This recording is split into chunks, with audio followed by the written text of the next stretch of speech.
Can you share a time when a strategy didn't work and the lessons learned from it?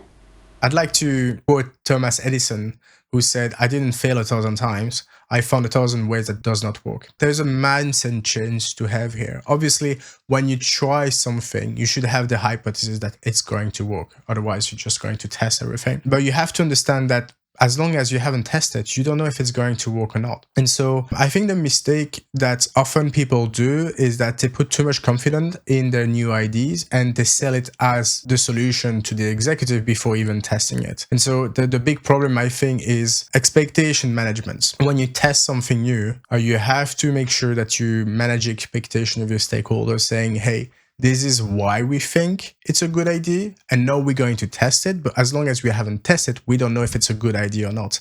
And this is why we are testing it in a safe way that allows us to understand if it's working or not with limited financial damage if it does not.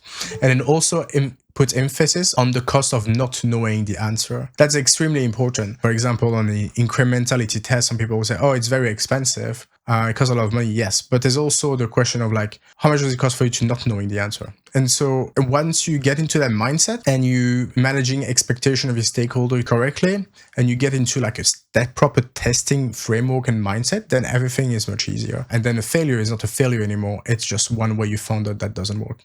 And also, by the way, it's not because it doesn't work today that it's not going to work in a year. And this is why you have to continuously test, even if sometimes you're going to face failure. And in most of cases, you're going to face failure. But that's okay. That's part of the business.